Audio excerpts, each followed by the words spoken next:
Yo! It's me, I'm back again, Kalingap Super Mario guys. Hindi guwapo, pero may itsura. Right! We're not as tough as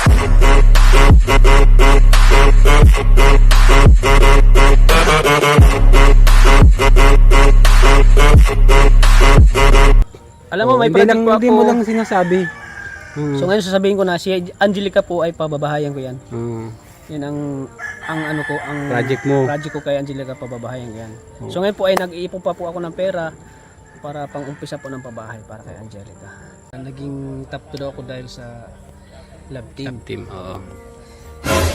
Di ko naman, ginagawa ko naman yung love team para makatulong kina Angelica. Kaya ko ginawa yun na magkaroon ng love team kasi si Angelica po ay nangangailangan ng tulong. Lalo na sa financial, at siyempre sa kanyang nanay na may sakit. Alright mga Kalingap, magandang araw sa inyong lahat, hapon, tanghali, umaga, saan mang sulok ng mundo.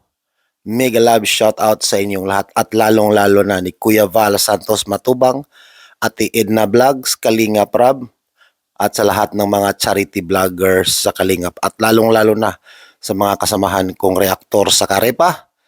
Shout out sa inyong lahat for today's reaction video mga Kalingap. Reaction na natin yung in-interview si Kalingap Tata ni Olebs TV about sa paratang or mga issue sa kanya kung bakit nagiging top 2 si Kalingap Tata. Alright? Kaya mga Kalingap, huwag na nating patagalin pa. Reaction na natin kaagad ito. Let's go! Ayan bro, good afternoon. Ay hello bro, good afternoon din sa iyo bro. Ayan, Sa Olebs TV. Ayan, bago bro, i-congratulate muna kita sa iyong Ay, thank you sir, thank top you. 2. Hindi ko Ayan. na sana maging top 2 ako. At syempre bro, ayan, maraming mga ano sa iyo ngayon, maraming nagbabasa sa iyo ano. Ayan, hingin ko lang yung opinion mo bro. Kumbaga para at least maliwanagan sila, matauhan. Kung ano yung expectation nila sa iyo bro. So, ang expectation nila sa akin ay ano daw yung na naging top 2 daw ako dahil sa love team. Love team, oo. Di ko naman, ginagawa ko naman yung love team para makatulong kina Angelica. Kaya ako ginawa yun na magkaroon ng love team kasi si Angelica po ay nangangailangan ng tulong. Lalo na sa financial, at siyempre sa kanyang nanay na may sakit. May butas yung ano yung baga. Puso ay baga ano. Kasi kaya tinulungan ko si Angelica kasi need niya talaga yung financial na pang dagdag tulong sa kanyang nanay po na may sakit. Kasi at saka yung pagiging top 2 ko ay ano yan, bonus ko na lang yun. Sa effort mo rin pati yun bro. Sa Oo, effort mo siyempre. rin yun. Tayo ay nagcha-charity din. Kasi yung ginagawa mo naman bro na love team, ano, hindi lang love team yun basta-basta. Kasi po, yung ginagawa niya pong love team, after po ng senaryo, nung love team nila ni Aljor, nagbibigay po si Bro Tata Oo. ng financial support kay Angelica, di ba? Maraming nagsasabi sir na ano kaya ko binigyan sila dahil yun ay talent pay nila. Hindi po yun talent pay nila. Wala sa ating talent pay bro. Wala sa ating tinatawag na talent pay. Walang talent pay na Oo. ano na pinabibigay natin sa tinutulungan natin. Oo. Kundi bugos tulong natin yun sa ano sa Tulong yun, hindi yung tulong natin talent sa pay. kanila, hindi yung talent pay. At saka si Arjun po, yung binibigay ko kay Arjun, tulong din po yun kay Arjun kasi si Arjun po ay nangangailangan niya ng tulong financial lalo na yung mama niya ay walang trabaho. Oo. Si Arjun lang po inasahan sa Bukod doon, si Arjun bro is member ng PWD member na ng dapat PWD. talagang tulungan. Oo, dapat talagang tulungan si Arjun kasi despite nga sa kanyang kalagayan na isa sa PWD, Oo. kailangan talaga nating tulungan si Arjun. Oo. Ayan po mga kalingap, napakanood ko po yung vlog kasi ni Kuya July. Halos pinaliwanag na lahat ni Kuya July yung mga mga dapat explain regarding sa mga pambabas nga sa iyo bro. Na at least malinawan yung mga viewers po natin na hindi po sa love team nakapokus. Nagiging part lang po yung love team. Pero ang pinaka-aim po noon is makatulong. Makatulong tayo. Yung sabi nila na baka daw maging top 1 ako next month. Yung pagiging top 1 ko naman ay kung ano ay bonus na lang yun. Bonus na lang yun. yun. Oh, bro. Na magiging top 1 tayo. Regarding dun sa mga pabahay daw, mga ganyan. Kasi wala ka man daw pabahay. Kahit nga po ako, isa pa man lang din po ang pabahay ko mga kalingap.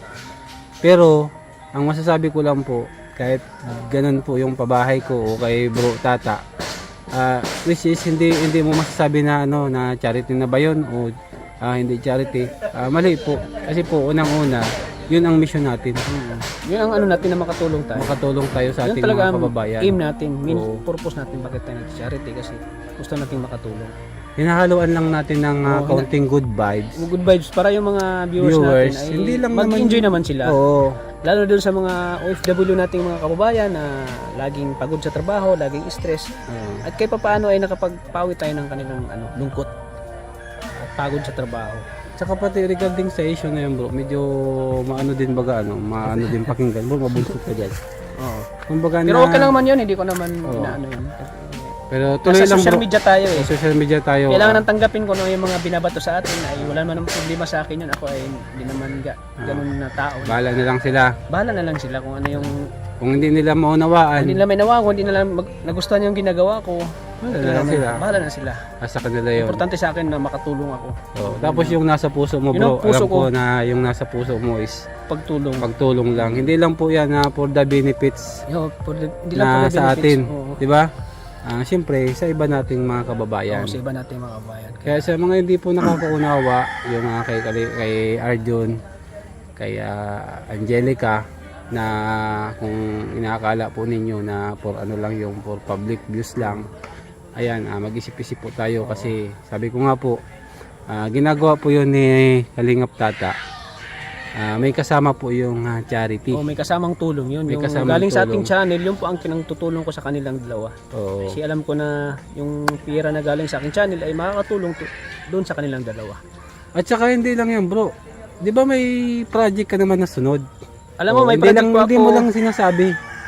So ngayon sasabihin ko na si Angelica po ay pababahayan ko yan. Yan ang ano ko, ang Project mo. project ko kay Angelica, pababahayan ko yan. So ngayon po ay nag-iipon pa po ako ng pera para pang-umpisa po ng pabahay para kay Angelica.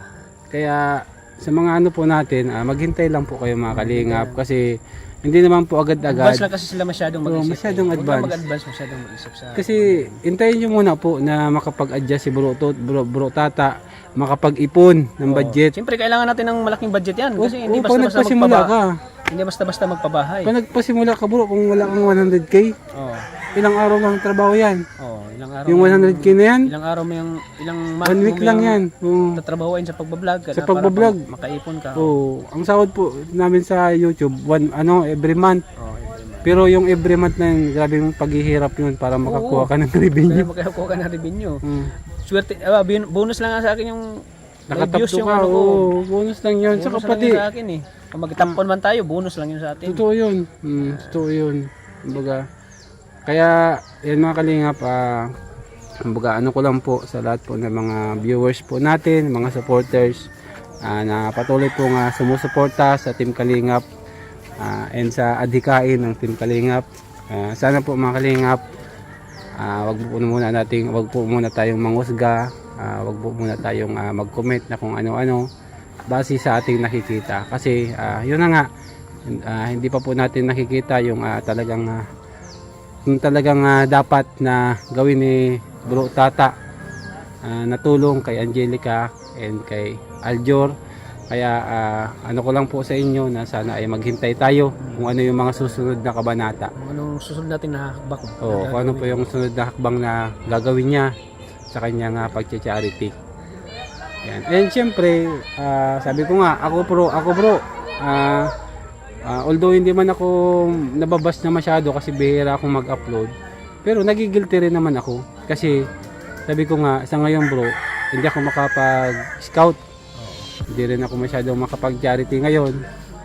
Pero sinasabi ko po kami bilang kasama ni Kuya Bal, ni Kalinga Prab, sabi ko nga po kung ano po yung ginagawa na charity nila, kami po ay nasa likod nila and nakahanda po kami na gawin din yung dapat natin gawin bro bilang isang charity vlogger. Kaya sana, yun na po mga kalingap. Sana maintindihan po natin. Lawakan na nila yung kanilang pag-iisip. Opo, lawakan po natin yung pag-iisip natin mga kalingap.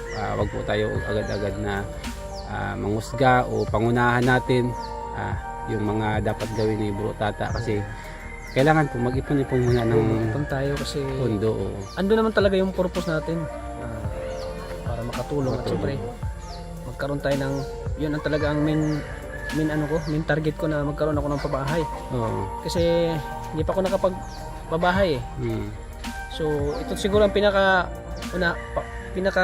una kong pabahay kapag mapabahayan ko si Angelica. Yun mga kalingap, malinaw na malinaw yun. Naririnig natin o nakikita natin yung mga sinasabi ni Kalingap Tata tungkol sa mga basher at mga issues ng dahil sa love team ni Angelica at Arjun. Alright?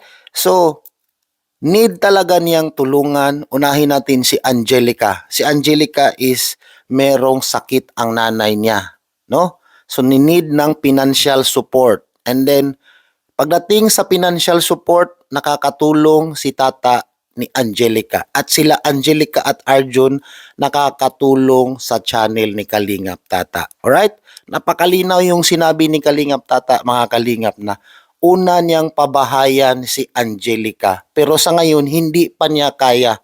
Kaya nga gumawa siya ng love team ni Arjun at saka ni Angelica para makaipon siya ng pera pang pabahay ni Angelica. Alam naman natin mga Kalingap na hindi kayanin ang budget ni Kalingap Tata kung diretso-diretso lang siyang magpabahay sa mga tinutulungan niya. Kasi nga, konti pa ang views. Ngayon lang yan si Kalingap Tata na nag-boom, nag-top 2 siya ngayon. Alright? Malinaw yun mga Kalingap, no? Dito naman tayo ni Arjun mga Kalingap, no? Ito namang si Arjun, need talaga itong tulungan. Kasi isang PWD yan si Arjun. At nakikita naman natin na grabe, daming pinasaya itong bata na ito sa tambalan nilang Argel. At sinabi ni Kalingap Tata na walang trabaho yung magulang ni Arjun. Kaya si Arjun is malaking bagay din yan na inaabutan ni Kalingap Tata para pandagdag na support sa kanyang pamilya. Pambili ng bigas, bayad kuryente, pagkain, lahat-lahat. At meron pang nabanggit mga Kalingap na may bayad daw sa talent fee. Hindi yun bayad mga Kalingap. Kusang loob yun na tulong ni Kalingap Tata na kinikita niya sa channel niya at sa lahat ng mga nag-i-sponsor na nagpapaabot ng tulong kay Arjun at Angelica. Ganun talaga yan mga Kalingap, no? Normal lang yan na ibabash tayo pag sisikat ka na. Pero para sa akin, no? O hayaan na lang yung mga nambabash na bakit ka nagiging ganyan, bakit ka nagiging top 2. Hopefully, magiging number 1 yan si Kalingap Tata sa sunod na buwan. Pero sabi ni Kalingap Tata, pag magiging number 1 siya is bonus na yun. Pero umpisa na yan mga Kalingap, no? Tuloy-tuloy na yan si Kalingap Tata. At kasasabi ko lang kanina at kasasabi rin ni Kalingap Tata na unang-una niyang pabahayan si Angelica. Nag-iipon pala siya ng pera para mapatayuan ng bahay si Angelica. Kasi alam natin kung magpapatayo ka ng bahay, hindi basta-basta ang gastos. Alright? Maraming salamat sa inyong lahat mga Kalingap at sa lahat ng mga hindi pa nakapag-like and share ng aking reaction video for today. Paki-like and share tayo mga Kalingap at paki-subscribe na rin ng aking munting channel. It's me, Kalingap Super Mario mga Kalingap. Maraming salamat! God bless everyone. Kalingap Super Mario is signing off. Laging tatandaan, hindi gwapo pero may itsura. Bye-bye everyone. God bless. Go, go, go, go, go, go, go.